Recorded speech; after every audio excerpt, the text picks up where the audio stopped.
Previously on Zip Away.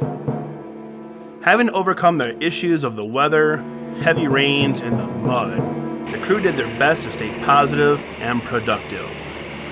Piling on to the crew's misery, the pole setting contractor showed up with an old broken truck.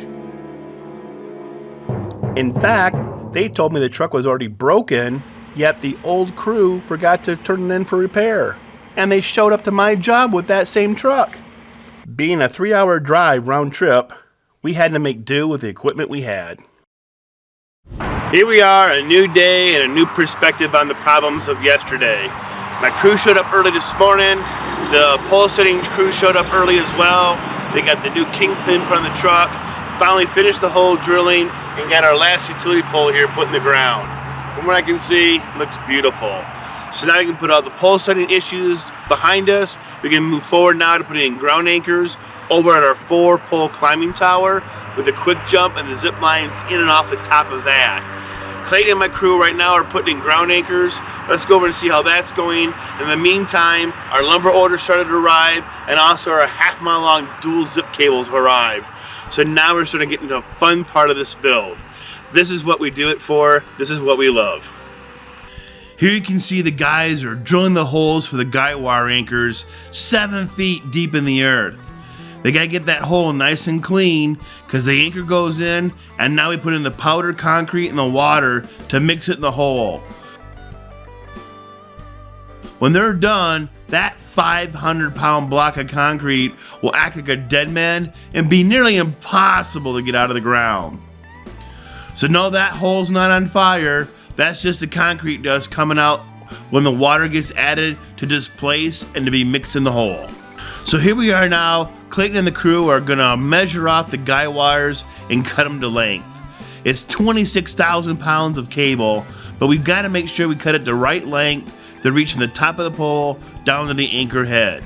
We're looking for defects, kinks, anything in the cable that might compromise its strength. So while it looks kind of fastidious, we really do want to measure the cable out and get it to length. We want to examine the cable, looking for core shots, any kind of defects, because on a 2,000-foot reel, you might find things wrong. Now here, let's have some fun. I like always watching the new guys try to cut the cable. It's just so stiff. But watch Clayton, he's a veteran. He'll show them how it's done. Cut it, Clayton. Atta boy.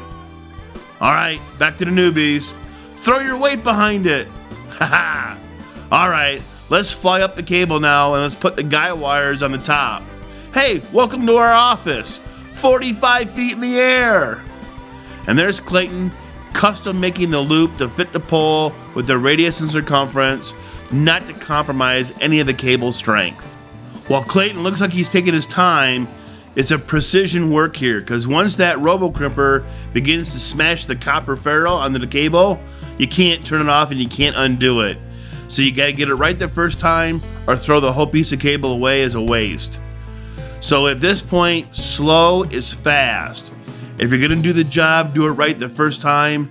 Don't have to cut it off and do it again and again. That's just wasting time.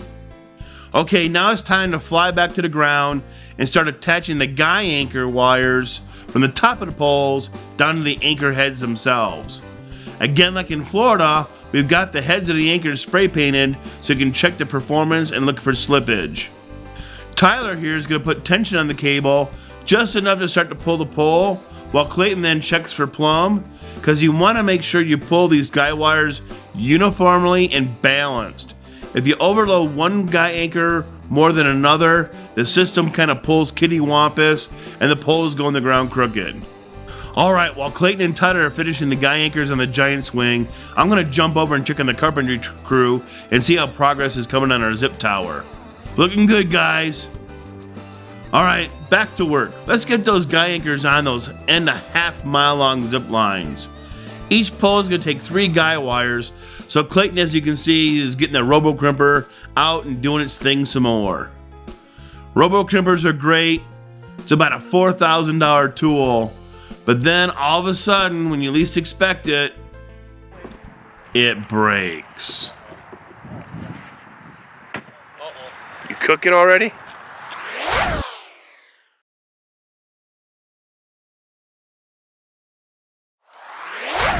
Robo crimpers are great. It's about a $4,000 tool.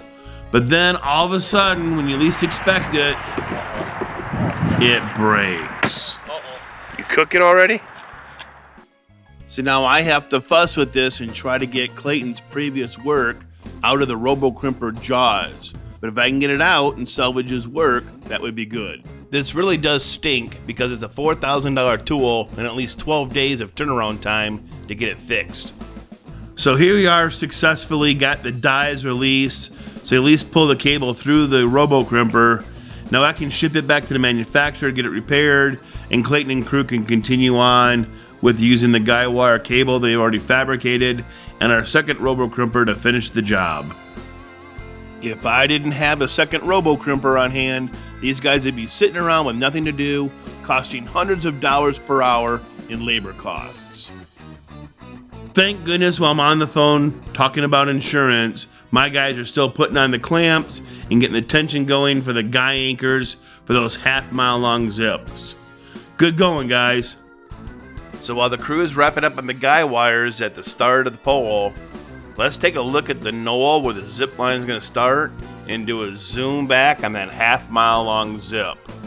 And as I pull the camera lens back, it just keeps on going and going and going.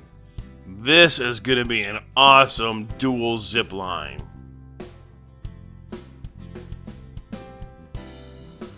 Okay, here I am gathering the troops together because I want to go through a safety briefing and just kind of warn them of the hazards of pulling up a half-mile long zipline cable. Now, while they kind of think they're shrugging it off and they're too cool to listen to me, they still have to understand that a cable under tension, when it whips, it can fly off the ground and hit them in the face or the chin. It can also grab them around an ankle and rip their leg off. So I don't want to get too dramatic, but I'd rather be on the safe side than on the sorry side and having not given the warning of where to stand, where to stay away from, and just keep a good set of eyes on for safety. So while they might be bored with me talking to them, this is really good preface work to do on any dangerous kind of job when you have loaded cables and machinery pulling. Hope that Molly Hogan doesn't slip, to be honest with you.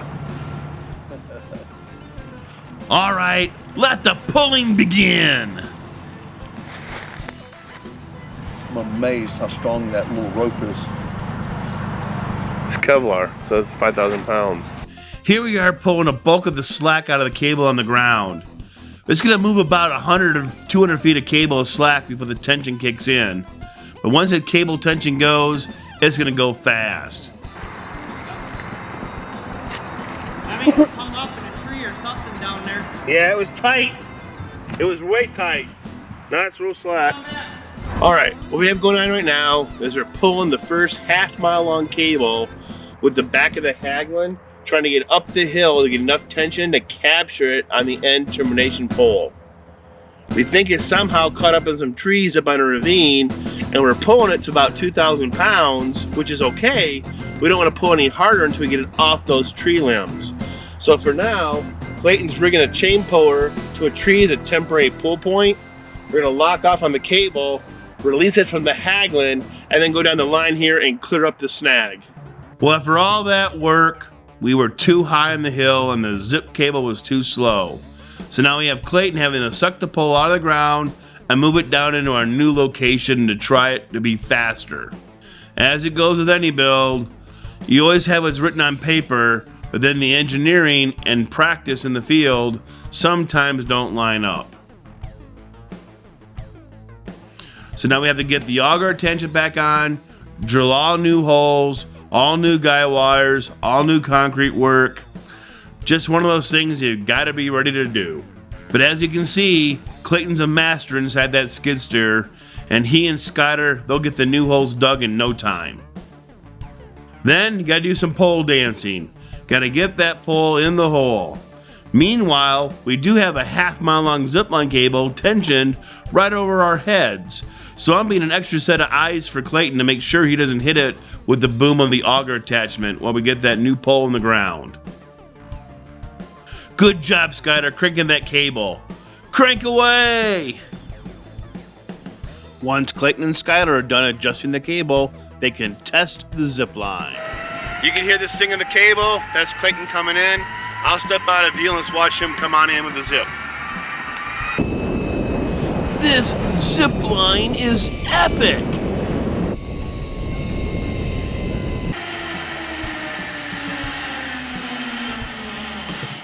Perfect. Nice. Hate it. I love it when it works.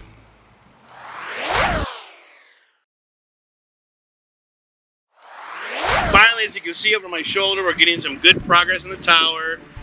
The ground's finally starting to firm up and the mud's going away. That has been really a pain, is all the mud and the water. But with the tower getting done, we snuck up over the weekend, got some cross beams up. We got the incoming and outgoing zip cables to the tower now hung today. Clayton and the crew have been really busy working hard at it. And then the rest of the week, we should be wrapping up the giant swing, the quick jumps on back order, the auto blades coming in. Again, we're just whirlwind right here at kind of the last week and a half of the project. So it's been a frustrating build for a lot of reasons, but at the same time, it's been a rewarding build and we're getting things done. As Clayton finishes the very difficult task of pruning out the zip corridor, let's check in with the other builders to see what they found rewarding about the job. What I'm finding personally rewarding is that, I've been here for the whole build, so I've been part of this whole thing. So, I know that I'm here helping actually construct this and just looking forward to, being here and having, fixing what I need to be fixed or do what I need to do or be there for whoever and just being here. What I like about being a zip guide is that the connection you get on every tour with all new people. Sometimes people aren't the bravest for zip lining, and it's our duty to help comfort them and to help them show that they're in the safe hands all the time, anywhere on the course. I've also helped with tamping, concrete work, tightening guy wires, using some Haven grips, all the good stuff that helps build a course. Hi, I'm Kylie. I'm here for spring break. I'm checking out my dad's new business, Off the Grid Adventures, and after seeing this, wow. Well, when push comes to shove, the boss still knows how to do the work. It's up to me to get up there and start doing it. Come on, let's go high. Okay, we're installing the bolts here now for the giant swing. Just measure the pole to make sure I got the proper bolt to put in before I start drilling the hole. Top bolt's gonna be for backup, bottom one's for the primary swing. This is gonna be one awesome giant swing. Clayton and Skylar finish up the landing box deck, and while they're doing that, I'm gonna do some modifications to the mounting bracket that holds the mechanical winch to hoist people up and down. Then once the height of the box step's figured out, Clayton's gonna jump in the basket and finish the final crimps that stabilize the weight bar that holds the swingers.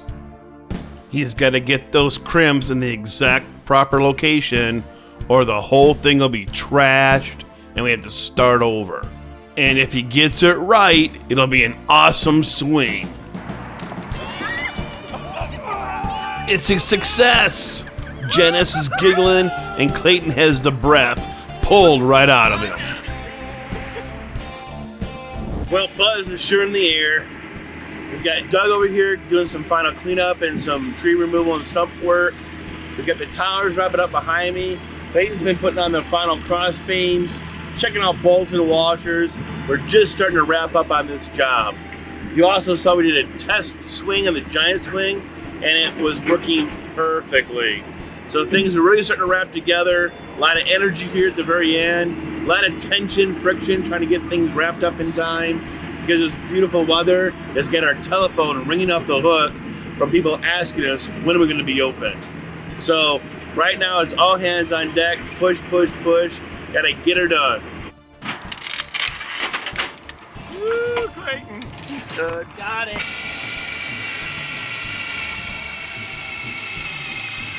And now it's time to start testing the elements. Let's walk the plank. Let's swing the giant swing. could have warned me! You could have warned me! Woo! Thing's awesome! Woo! Ah! Ah! Clayton's also going to test the zip lines for speed, smoothness, and also making sure there's no little branches that might flick you in the face as you zip on by. As we pass the giant swing on the right, we're in the last leg of the zip line, and it's got a nice, smooth, steady speed that's going to carry us right into the tower. Finally, the big event, the testing of the half-mile-long zip line. This was a long build with rain and mud, poles in the wrong place. Clayton, I'm sure, is having flashbacks of all the difficulties, but boy, he's enjoying the ride.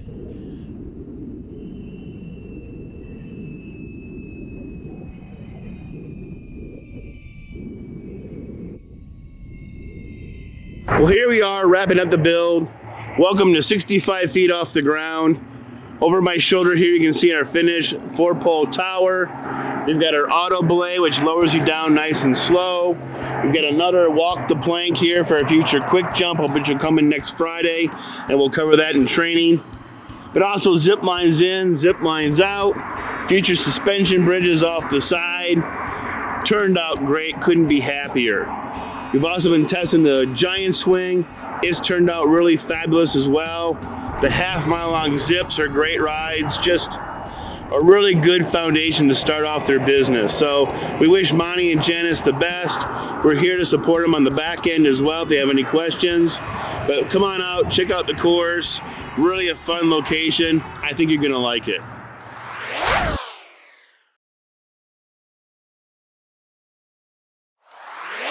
Are at the completion of our adventure park. We have our giant swing, which is fantabulously awesome. It is, oh my gosh, I don't even know. I've never ridden anything that was quite like it. And got to do the auto belay last night. That was, walking off that plank. I don't know which was scarier, walking off the plank or just dropping off, but I don't like heights very much, but that was quite exhilarating too. So I'm very excited about our quick jump. That is the only thing we're waiting on. Our zip lines, they're going to be fabulous. They're going through the trees and out of the trees and back in the trees. So we've got all kinds of exciting things and just can't wait to get open. The course has met all of my expectations. The build was interesting. I had all these things in my mind as what we wanted, but to see it to materialize is really amazing. Starting this new adventure, when I had spoken to my wife about building a zipline course, there's zipline builders all over the country. There are zipline builders that do this everywhere. But I had a experience with Steve several years ago when he built our first course. And through that term, after he built the course and we got up and going, Steve is one of these guys that is so cautious and so methodical in everything that he does. And I'm kind of like a rat on acid, flying Mach 10. So Steve and I had some issues in the beginning because I'm like full speed and Steve's slowing down, and our dynamics, which actually worked pretty good, because if you have two of the same people working in the same way, you're going to have an explosion. But we bumped heads. We bumped heads a lot. But when it came to building this course, I knew there was only one builder that I would even contact to even give us a quote on redoing what we wanted to do. And Steve and I kind of buried the hatchet years ago, and he was willing to come out and take a look at the property, and we all sat down after we did that and decided that, this would be a venture that we all wanted to get back in together again with. But again, Steve and I butted heads. We butted heads several times on this project. But I'd still have him build my next project, and when we expand here, he'll be the guy doing it.